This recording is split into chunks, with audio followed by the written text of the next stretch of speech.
The topics and opinions expressed in the following show are solely those of the hosts and their guests and not those of W4CY Radio, its employees, or affiliates. We make no recommendations or endorsements for radio show programs, services, or products mentioned on air or on our web.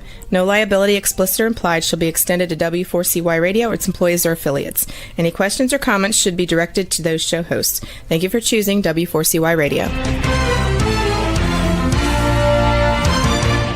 Welcome to the Ask the Expert show on W4CY Radio and Talk4 TV, where we bring you educational information from top local experts in the fields of legal, health, financial, and home improvement. Now sit back and listen to experts in family law, association law, hearing loss, business brokers, home care, along with many other topics. Now here are your hosts, Steve-O and Sophia. Hey, good morning. Welcome to another Ask the Expert show, where we bring you top experts in the fields of health, legal, financial, and home improvement.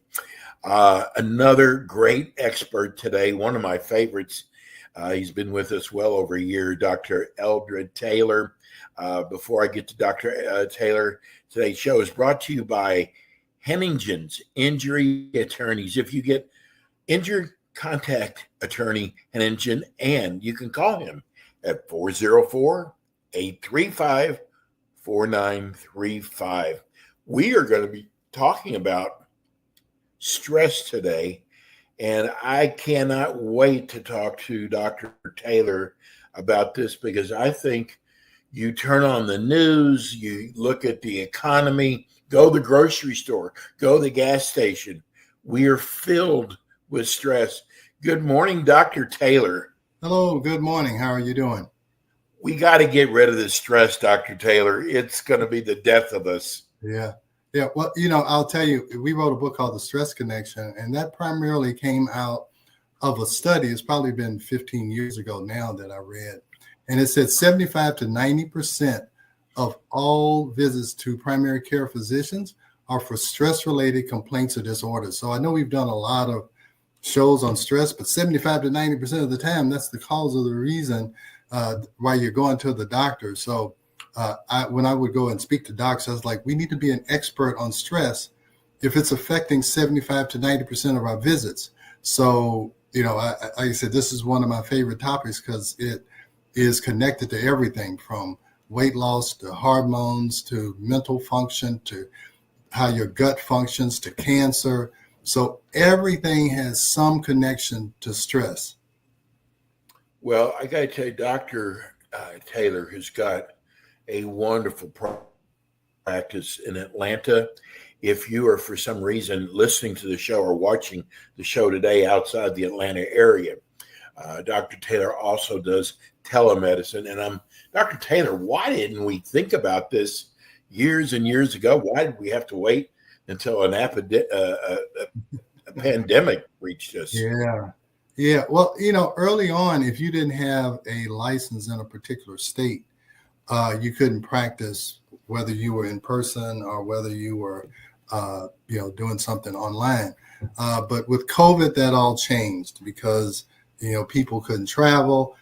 People couldn't go to the doctor. You didn't want to sit in a waiting room that had 30 other people in it. So the laws really loosened up. And then it's just technology.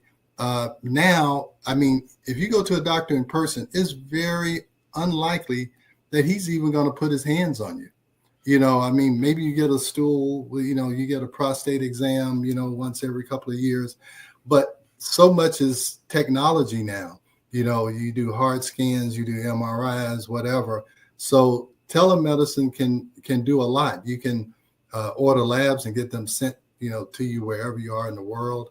So it makes a lot of sense. And people are so mobile. You'll have a doctor, while you're living here in Atlanta, you move to Nashville or Louisville or whatever, and it takes you time to find a doctor. You can still communicate and be treated by the doctor, that you're in your original city or whatever. Dr. Taylor, we usually discuss what we're going to talk about on the show. And I don't mean to throw you a curveball, but I trust you so much. They say that we're living longer, which I'm sure it's probably true. Mhm. But I start looking at the people who are passing in their 50s, in their 60s, Yeah. and people who were supposedly healthy.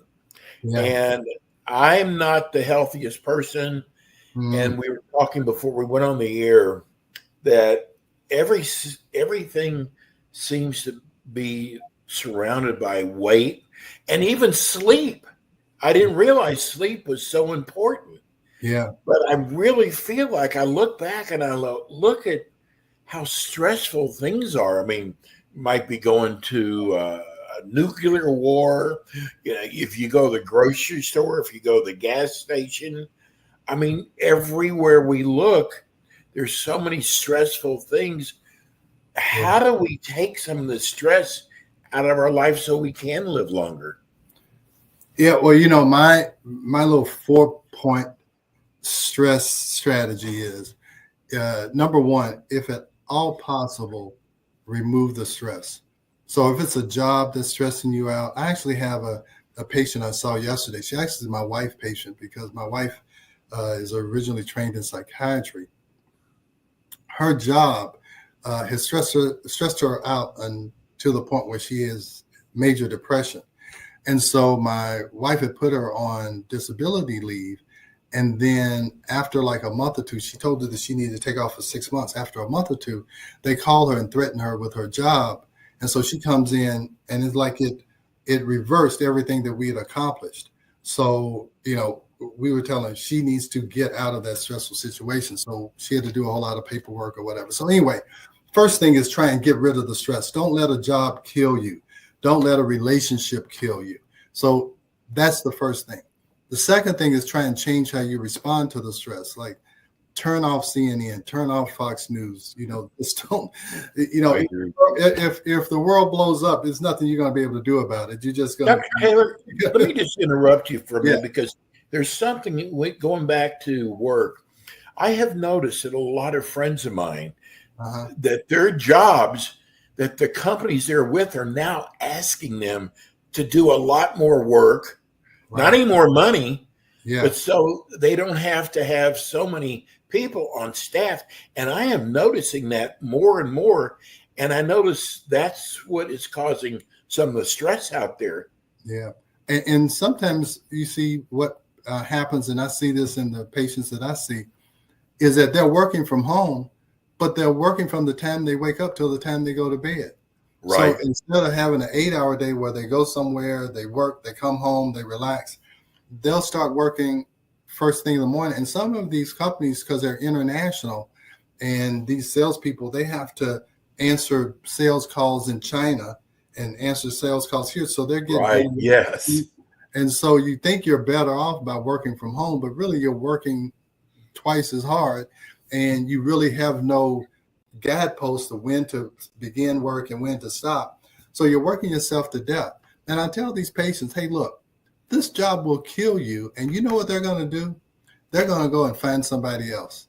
They're Yes. not, and your wife or your husband, your children, they're going to be, at the funeral home crying, and your boss is just going to go back to work the next day. So, you got to understand where you are in this company and how much more important you are to your family than you are to, whatever corporation that you're working for. So, yeah, you need to get rid of the stress. Dr. Taylor, I know you see patients that maybe aren't doing well, and which I would think that would be stressful. You become close with your patients, and maybe they might not have long to live, or whatever, they might have cancer. How do you deal with that when you come home from the office? Well, this is what I would tell you. I don't see a whole lot of terminally ill patients. Yeah, I've had some cancer patients who have come to me really too late for me to help them. Mhm. But I kind of say, I try to help people who are not well become well. I'm not necessarily the person who is taking care of sick people, trying to get them non-sick. So I don't see a lot of, death and destruction or whatever. So, Thank God. and the reason why I changed my whole life is that I used to do OB, where you talk about sleep.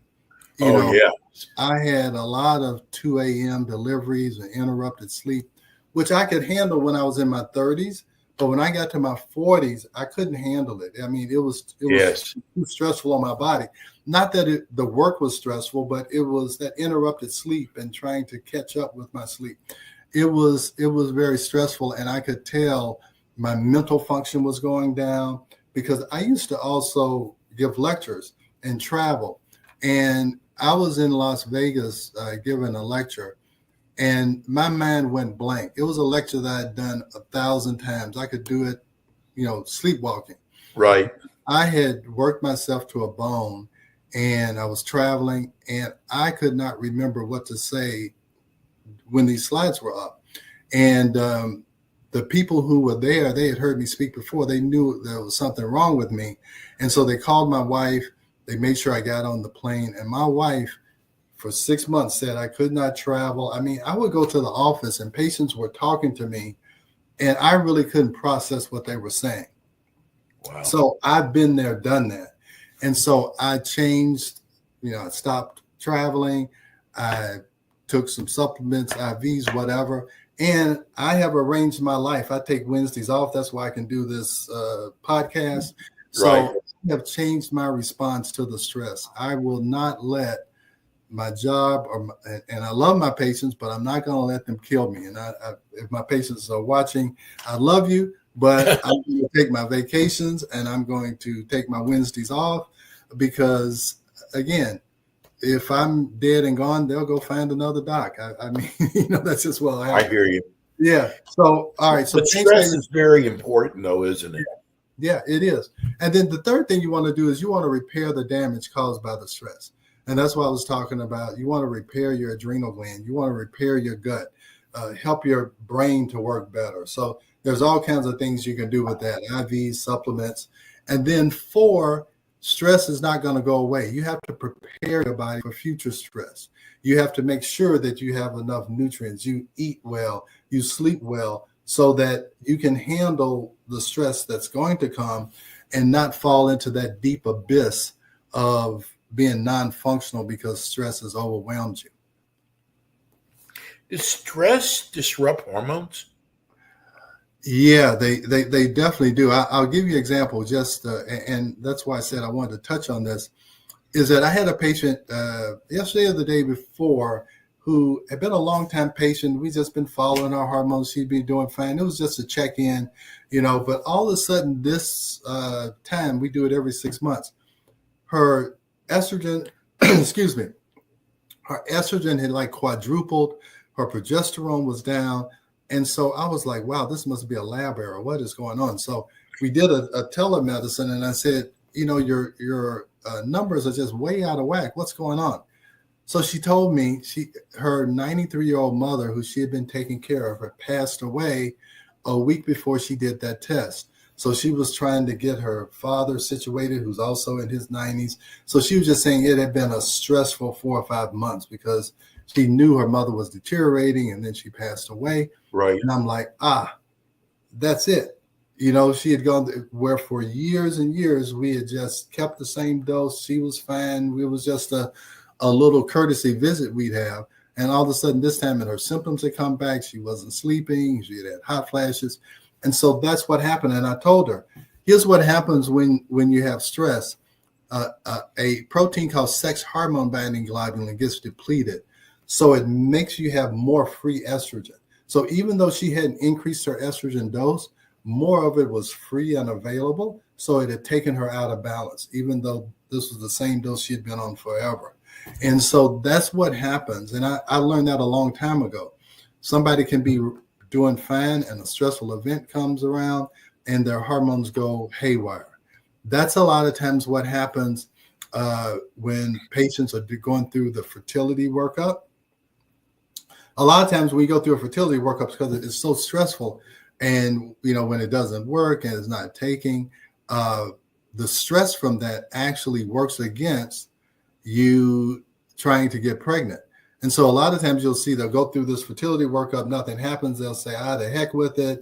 We'll just adopt or we'll do something, whatever. And then all of a sudden they get pregnant because the stress of trying to get pregnant has been relieved. So yeah, stress definitely disrupts hormone function. So how do you treat that patient when they're out of whack like that? Yeah, well, here's what I told her. So we can do two things. We don't want to change your dose of medication. I'm telling you that this is going to, it's going to subside as soon as you get through your grieving process. Right. Now, I can get, we can do some things to help your cortisol go down, but if it's not too debilitating, I'm just telling you, it's nothing to worry about. You've been in a stressful situation. Hopefully, her parents were 90. She was doing well. She was like, she's in a better place. She's not, overly grieving. She's really kind of relieved that her mother's not suffering anymore. So hopefully her grieving process will be short-lived. Probably the most stressful stuff she's already gone through. Now it's more of a recovery stage. So she was comfortable with just waiting. I said, hey, look, in 3-4 weeks, if you're not feeling better, then we can do something. But I'm just letting you know this is due to what you've been through for 8-9 years. This dose has been perfect for you. The labs have said it was perfect. So she was fine. She was like, okay, thanks, doc. I'll just grieve and then we'll see what happens. So that's a lot of times what you have to do is really dealing with the stress, not the hormones. If you can get the stress back in line. Now, the other thing you can do is give supplements like adrenal adaptogens like ginseng, rhodiola. We have something called Adrenacare that we can do to try and help people to adjust to stressful situations. And I also tell people when I'm talking about prepare for future stress, you want to take vitamin C and this adrenal supplement because that helps you to accommodate stress better. It helps you to adjust to stress better where you don't totally decompensate when you're in a stressful situation. I'm just amazed how stress can affect fertility. Yeah. Oh, no doubt about it. It also, it decreases sperm motility in men. It decreases testosterone function in men.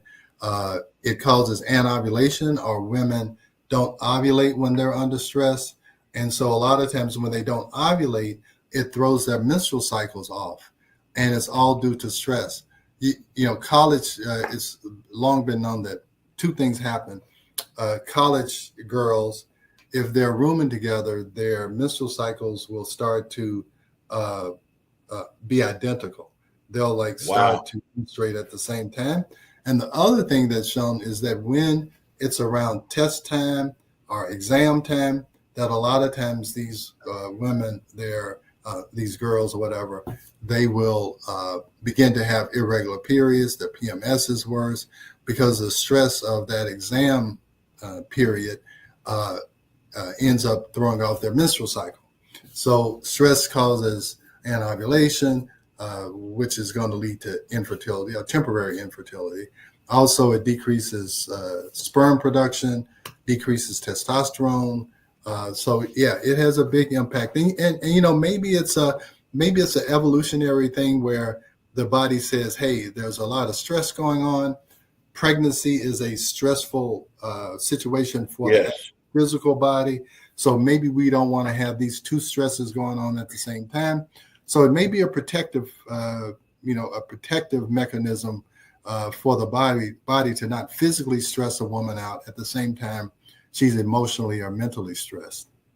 So stress can actually make menopause worse, and it can affect erectile dysfunction. Yeah. So here's the deal. Well, let's talk about erectile dysfunction. Okay. So when you're under stress, that means you have a lot of adrenaline. I mean, you're in this fight or flight mode. Well, in order to have an erection, the other part of your nervous system called the parasympathetic nervous system, which is what we call the rest and digest nervous system, that has to be dominant in order to have an erection. Now, men may remember, or maybe you go through it now every once in a while, even if you don't have erectile dysfunction, if you're stressed, or we call it performance anxiety.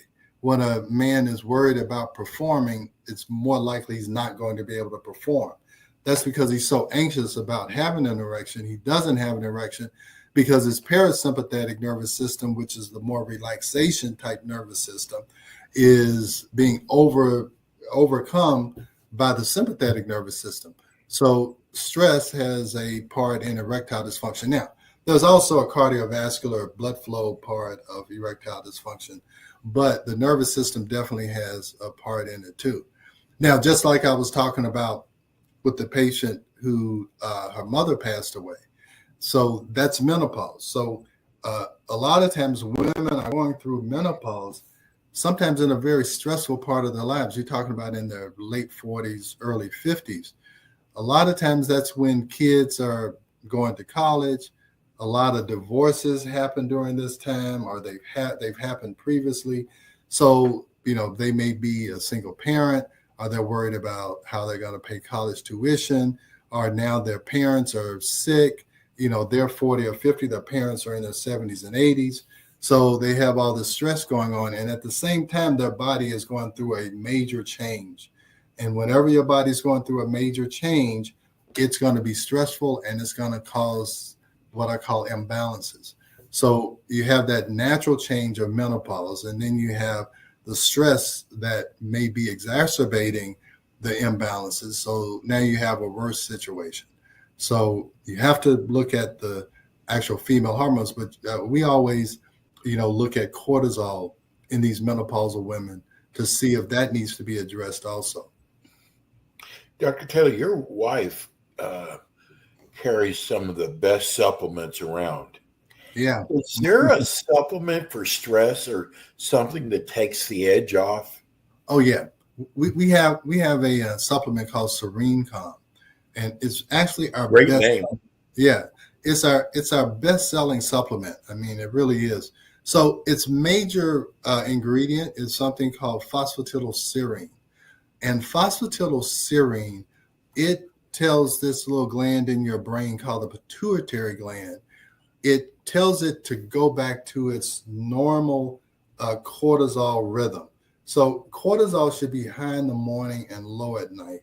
And cortisol mobilizes glucose so that you have the energy to do what you need to do during the day. So it's high in the morning, so you're energetic. At least you're supposed to be energetic. You get tired in the evening, you go to sleep, and then it starts all over the next day. When you've been under a lot of stress, cortisol can be abnormally high. And sometimes what will happen is it'll change its course, and it just is this straight line. So in the morning, you don't have energy. And then at night, you are tired, but you can't go to sleep because cortisol is still running. And then that also causes problems with weight when you don't sleep and your cortisol is up. So to make a long story short, we use Serene Calm in the evening so that it can help make cortisol go down like it should. And the pituitary recognizes that that's the normal course. And then we have another supplement called Adrenacare Glandular, which has things like cordyceps, rhodiola, ginseng. All of those things are called adaptogens. And they're called adaptogens because they help your body to adapt to stress by making something called heat shock proteins. So anyway, not to get too technical, it will raise low cortisol and it will lower high cortisols. So when we have an issue like that, those are the two supplements that we use. We use the Adrenacare Glandular, and then we use something called Serene Calm.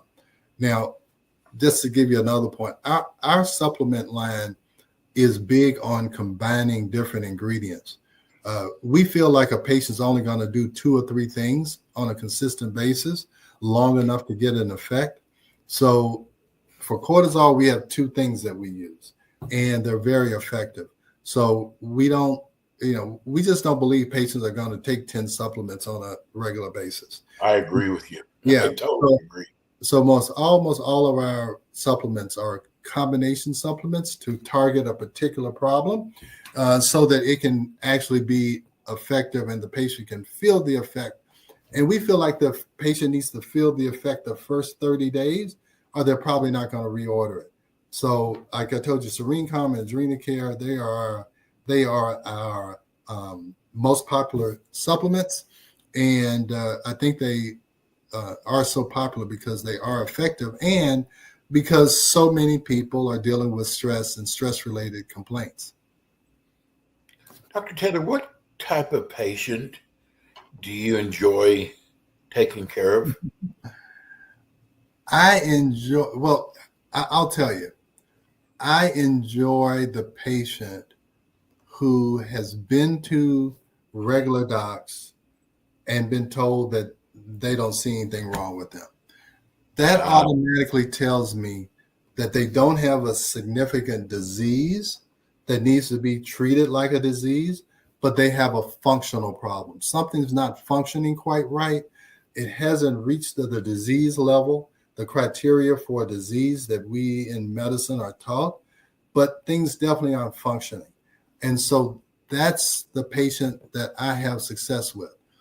I don't necessarily want to see a patient who's deathly ill and I've got to figure out, exactly making sure they don't have a disease that actually need to be treated like a disease. So I love for the patient to be seeking me as kind of a last resort.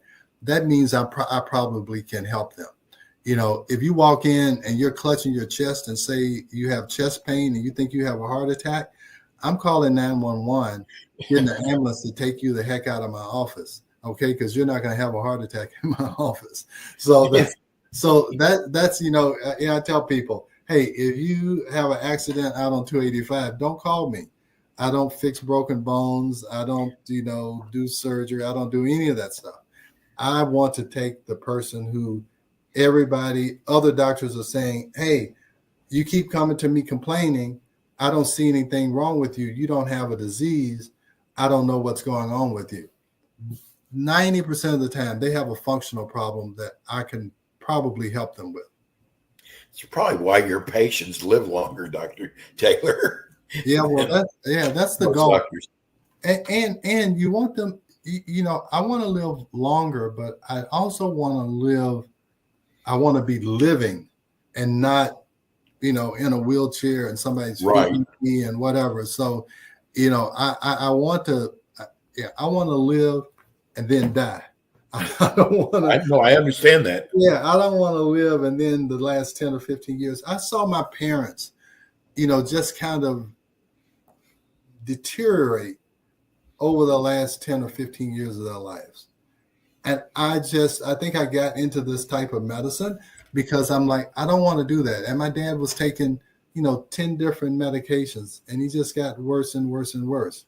My mother, she suffered with dementia for the last 5-6 years of her life.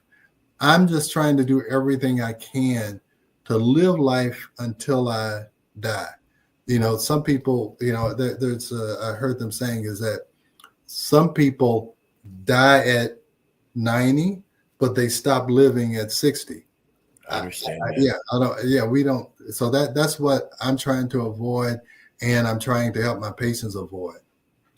We had a doctor who was an anti-aging specialist, and I can't believe it, especially after listening to you talk for the last year and a half. He just didn't take the way he handled medicine. It should be, because he died of COVID. And you and I have discussed this. I took what I call the cocktail. Right. And I was fine the next day. Yeah.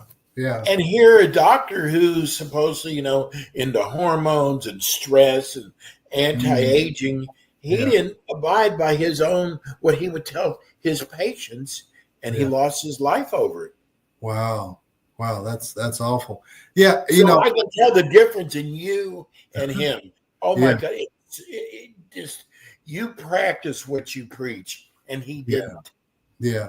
And that's what I'm saying. To be credible, I think you have to practice what you preach. I'll tell you, there's not anything that I recommend to a patient that I haven't done myself. Now, I will tell you some of the things I do for the cancer patients, like big doses of vitamin C I haven't done. But before we do anything, or we recommend things to our patients, we pretty much do them ourselves. So yeah, we try to practice what we preach, and I think it's hard to believe some doc who's telling me to be healthy when he's obviously unhealthy. So Yes, right. so yeah, so yeah, we tried our best to practice what we preach. And boy, I tell you what, your diet, and I call it a diet, it's not a diet because you Yeah. do eat, is just, you've got me hooked on it. And I'm surprised how these plant-based foods Yeah, aren't bad, Dr. Taylor. I know. I'll tell you, I don't even think about eating meat anymore.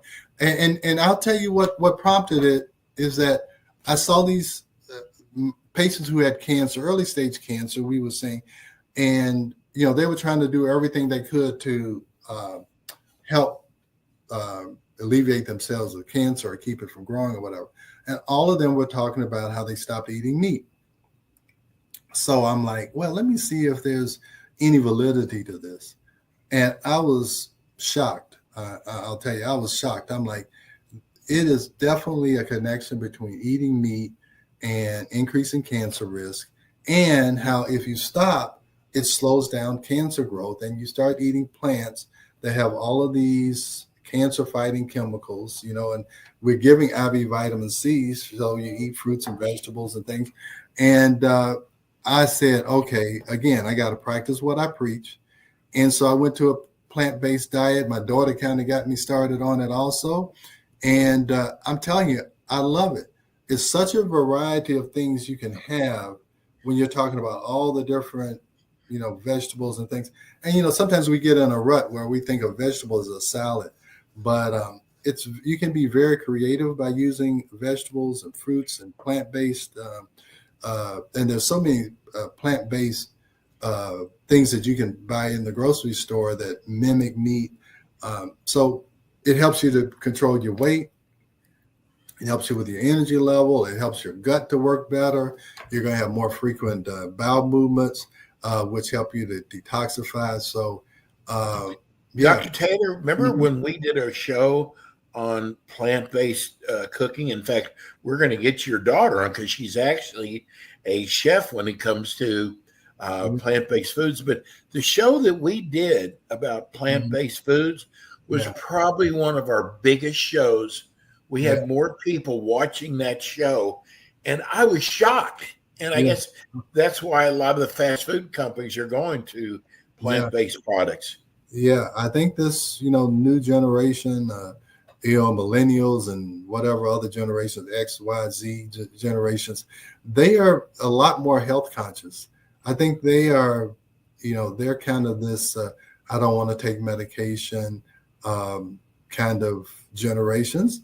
And so they're concerned about the environment. They're concerned about, animal protection. So, it's become very popular. If you go on YouTube, there's all kinds of plant-based chefs show you different things you can do with plants. We make carrot hot dogs that really taste like hot dogs, and they're really carrots. It's just all types of creative, innovative things you can do with the plants. And you can learn it all on YouTube or Google, or, there's all these plant-based chefs and cookbooks. So it really opens up a whole new line of thinking when you're talking about what you eat. Well, the name of your practice is Taylor Medical Group. Actually, you can go to your website. It's www.taylormedicalgroup.net. Make sure you put the .net in there. We had several people call us and say it's not working, but you got to put in .net. Dr. Taylor, for those who are listening on radio, give them your phone number also. Yeah. Our office number is 678-443-4000. 678-443-4000. And then again, you can go on that website and you can book an appointment. And we try to make our website very informational. So if you have any questions about what I talked about today, a lot of that information is on our website. And if nothing else, you can just go there and learn something, and maybe you can put it into practice, yourself. Well, we so appreciate the time you give us each month, and thank you so much. You were definitely God sent, Have a wonderful holiday weekend, Dr. Taylor, All right. and we will see you again next month with more Ask the Experts. Thanks, All right. Dr. Taylor. All right. Thanks a lot, Steve. I love this guy. I mean, he's amazing. I mean, listen, if you've got something that your doctor says that I don't know what it is, you know what? Give Dr. Taylor a call. Go to his website at taylormedicalgroup.net. And I'm not saying for sure Dr. Taylor can help you, but I got to tell you something. You got a much better chance. I'm just so glad we have him. And that's going to bring us to the end of the show today. We will be back with you again next Tuesday with more Ask the Experts. Next Tuesday's actually going to be, we'll probably repeat today's show because that's the 4th of July. And that'll be our first time we'll be doing a repeat. So it'll be repeating today's show if you missed any of it. Have a wonderful week. God bless everybody. See you soon.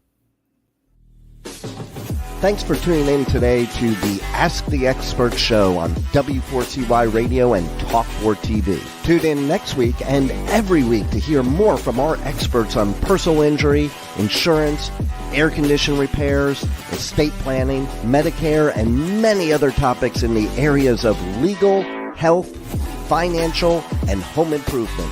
See you next week.